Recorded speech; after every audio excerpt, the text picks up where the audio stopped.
What if I told you that this NBA season delivered some of the most jaw-dropping, heart-stopping, scream-at-your-screen moments in basketball history? We are talking about moments where the clock is winding down, the whole arena goes silent, and one player decides, right then and there, that they are not going to lose. Clutch plays. Game winners. Series-defining moments. This season had them all. And today, we are going to relive every single one of them. Buckle up, because this is going to be a wild ride. Let's start from the very beginning of the postseason. Because this year's NBA playoffs did not ease you in gently. No warm-up. No soft entry. From the very first round, this bracket was already on fire. Picture this. The Eastern Conference first round. The Detroit Pistons, yes, Detroit, the #1 seed in the East, against the Orlando Magic. 7 games. A full 7-game series in the first round. Detroit had been the best team in the East all season long. And Orlando, the 8th seed, was supposed to be just a speed bump. But nobody told the Magic that. Game after game, Orlando fought. They pushed Detroit to the absolute limit. Cade Cunningham and the Pistons were gasping. The crowd in Detroit, Little Caesars Arena, was on edge every single night. Every possession felt like a punch. Every timeout felt like a lifeline. And it went all the way to Game 7. The Pistons survived, but barely. They were rattled. And the basketball world took notice. But that wasn't even close to the craziest first-round story. On the other side of the bracket, the Philadelphia 76ers, a 7 seed, pulled off something almost nobody believed was possible. They knocked out the Boston Celtics, the 2 seed, the defending Eastern Conference powerhouse. 4-3.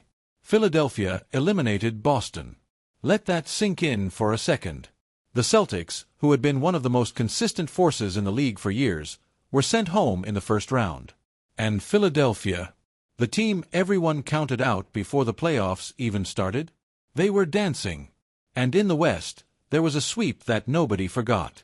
Oklahoma City Thunder, the 1 seed, against the Phoenix Suns. Oklahoma City did not play around. They handled Phoenix in 4 straight games. Clean. Efficient. Dominant. Shai Gilgeous-Alexander and this young Thunder squad looked like they were on a mission. A message had been sent to the rest of the Western Conference. We are not here to play games. But here's the thing about the NBA playoffs. Just because you look dominant in Round 1 doesn't mean anything in Round 2. Because Round 2 is where the real chaos started. Let's talk about the moment that may have been the most dramatic of the entire postseason up until that point. The Eastern Conference semifinals. Cleveland Cavaliers versus the Detroit Pistons. The same Detroit team that nearly got knocked out in Round 1 was now facing a Cleveland squad hungry for revenge and desperate to prove something. Donovan Mitchell. Evan Mobley. Jarrett Allen. The Cavaliers were not coming to play around. This series went 7 games. 7 games. Again. Game 5 in Detroit. The Pistons win 113-117 in a thriller. Cleveland takes Game 6 back home, winning 94-115. And then Game 7. The decider. The one that matters most. Cleveland was merciless. They destroyed Detroit 125-94 on the road. That's not a basketball game, that's a statement. That's a team that looked at the pressure of a Game 7 and decided to flip a switch that nobody knew they had. Evan Mobley in that Game 7 was something to behold. He finished with 21 points, 12 rebounds, 6 assists, 2 steals, and 2 blocks. A double-double with playmaking, defense, everything. He was everywhere on that court. Every time Detroit tried to mount a challenge, Mobley was there. Every time they needed a big shot, Mobley answered. He had a plus-minus of +31 on the night. That means when he was on the floor, Cleveland outscored Detroit by 31 points. In a single game, Donovan Mitchell added 26 points and 8 assists. James Harden, Sam Merrill, Jarrett Allen, everybody contributed. But it was the collective force of Cleveland that swept through Detroit in that Game 7 like a storm no one could stand against. Cleveland was moving on. Now let's head out west, because the Western Conference semifinals gave us something absolutely special. San Antonio Spurs versus the Minnesota Timberwolves. San Antonio, the 2 seed, with Victor Wembanyama leading the charge. A 7'4" French phenom who plays like he's from the future. De'Aaron Fox, who came to San Antonio in a blockbuster trade. Stephon Castle. Dylan Harper. This team was loaded with youth and talent and something you can't always teach: hunger. Minnesota had knocked off Denver in the first round. They were riding high. But San Antonio had other plans. The Spurs took control of the series. 4-2. And in Game 6, the Spurs put up 139 points against Minnesota. 139. It wasn't a game, it was an exhibition. Victor Wembanyama looked like he was playing a video game set to the easiest difficulty. Floating through the paint, pulling up from three, swatting shots at the other end. He is already doing things that make you rub your eyes and wonder if what you just saw was even legal. San Antonio was on a collision course with destiny. And in the other Western semifinal, Oklahoma City Thunder steamrolled the Los Angeles Lakers in 4 straight games. The Lakers, LeBron James, Anthony Davis, the whole thing, gone in 4. OKC looked unstoppable. This was setting up to be the most electric Western Conference Finals in years. The young Spurs against the equally young Thunder. 2 franchises built for the future, colliding in the present. And oh my goodness, did that series deliver? Oklahoma City Thunder versus San Antonio Spurs. Western Conference Finals. 7 games. San Antonio shocks everyone. They go into OKC and win 122-115. On the road. Against the number 1 seed. Shai Gilgeous-Alexander goes off for big numbers, but the Spurs, led by Fox and Wembanyama, don't flinch.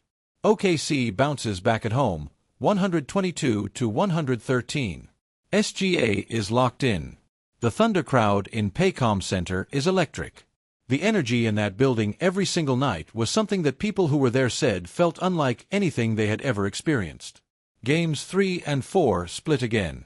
San Antonio wins Game 4 on the road, 103-82. That is a blowout. That is the Spurs saying, "You are in our world now." Game 5 in OKC, the Thunder come alive at home. 127-114. Shai pours in 35 points. He's the best player in the world right now and he plays like he knows it. Every move is deliberate, controlled, and devastating. But then comes Game 6. In San Antonio. And the Spurs refuse to lose on their home floor. They win 118-91. That score is not a typo. 118-91. The AT&T Center is absolutely rocking. San Antonio's young core channels the spirit of the franchise that has always been known for winning, always been known for composure, always been known for doing things the right way. Victor Wembanyama under the bright lights of a Game 6. He's 22 years old and he looks like he has been playing in pressure moments his whole life. Game 7. In Oklahoma City. The 1 seed, at home, with everything on the line. Shai Gilgeous-Alexander gives everything he has. 35 points on the night. He is magnificent. But the Spurs, they just have too many weapons. De'Aaron Fox runs the pick and roll to perfection. Stephon Castle fights for every loose ball. Julian Champagny goes 6 for 11 from the field, knocking down 6 3-pointers on the night in the series run. Victor Wembanyama blocks shots, stretches the defense, does everything. San Antonio wins Game 7, 111-103. In OKC. On the road. To go to the NBA Finals. The last image from that game is Wembanyama, arms stretched wide, looking up at the ceiling of that arena in a moment of pure, unfiltered joy. He is a finals-bound Spur at 22 years old. The ghost of Tim Duncan and David Robinson seemed to float through the building that night. Meanwhile, in the East, the New York Knicks were making their own kind of magic. After beating Atlanta in the first round and sweeping Philadelphia 4-0 in the second round, the Knicks faced Cleveland in the Eastern Conference Finals. And they did not waste a single game. New York swept Cleveland 4-0. Sam Merrill, the sharpshooter who nobody expected to be a playoff hero, was dropping buckets left and right. Jalen Brunson was Jalen Brunson, the most clutch point guard in the Eastern Conference, a player who plays his best basketball when the lights are brightest. OG Anunoby was a force on both ends. Karl-Anthony Towns was posting up and shooting from deep and doing everything New York needed him to do. Josh Hart was fighting for every loose ball, diving on the floor, playing with a relentless energy that nobody in that locker room could ignore. New York was going to the finals. Madison Square Garden, the most famous arena in the world, was going to host NBA Finals basketball. And the whole city of New York felt it in their bones. NBA Finals. New York Knicks versus San Antonio Spurs. The 3 seed versus the 2 seed. 2 franchises with rich, complicated histories. 2 teams that had fought their way to the top through blood, sweat, and 7-game series. In San Antonio, New York wins 105-95. The Knicks step onto the Spurs' home floor and take control. Jalen Brunson sets the tone. The Knicks' defense, which had been a strength all postseason, is suffocating. The one that had everyone talking. San Antonio leads for almost the entire game. Victor Wembanyama is dominating. He's in that zone where he feels unstoppable, and for long stretches of the game, he truly is. The Spurs build a lead. The crowd inside the AT&T Center is delirious. And then, the fourth quarter happens. New York outscores San Antonio 32-16 in the fourth quarter alone.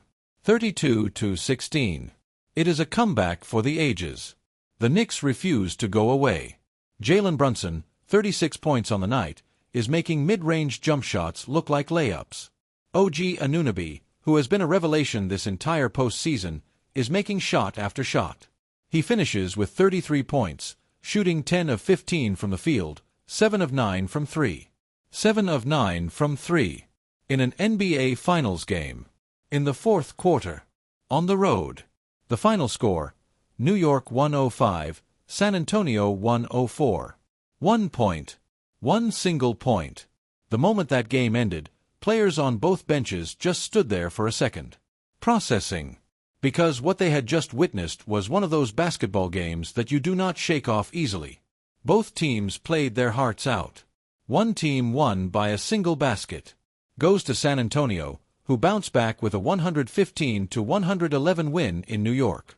Victor Wembanyama, 24 points, 13 rebounds.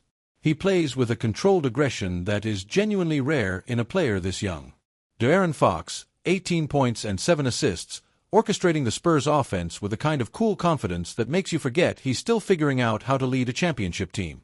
Back in New York. Madison Square Garden, absolutely electric. The city that never sleeps is wide awake.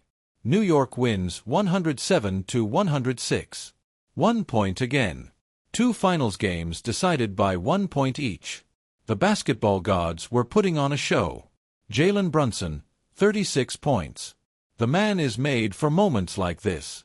There is something about Brunson that is almost supernatural in the playoffs. The bigger the game, the more he rises.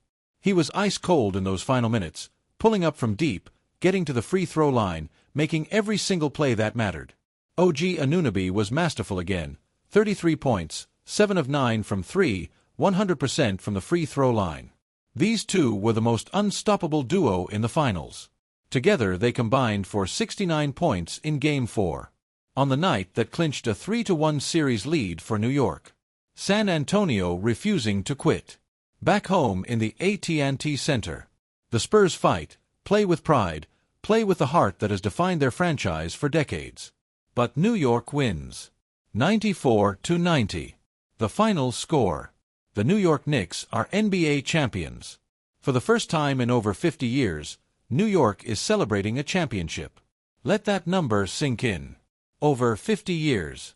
The confetti falls inside Madison Square Garden when they lift the trophy. The city erupts. Times Square is flooded. Jalen Brunson, the kid from Villanova who grew up in New Jersey dreaming of exactly this, holds the Larry O'Brien trophy above his head and cries. Jalen Brunson was the best player in the finals. His performances in Games 2 and 4, both one-point victories, were the kind of clutch performances that become legend. He didn't just play well in big moments, he lived for them. He was the reason those games were won. And OG Anunoby. Let's not forget OG Anunoby. 7 of 9 from 3 in a finals game. A 77.8% three-point shooting night on 9 attempts. In the NBA Finals. He is going to get paid, and he earned every single penny. So what was the single most clutch moment of this entire NBA season? You could argue for Jalen Brunson scoring 36 points in back-to-back finals games decided by 1 point each. You could argue for the Cleveland Cavaliers' Game 7 dismantling of Detroit, led by Evan Mobley at plus 31. You could argue for San Antonio's comeback in the Western Conference Finals Game 7, on the road in Oklahoma City.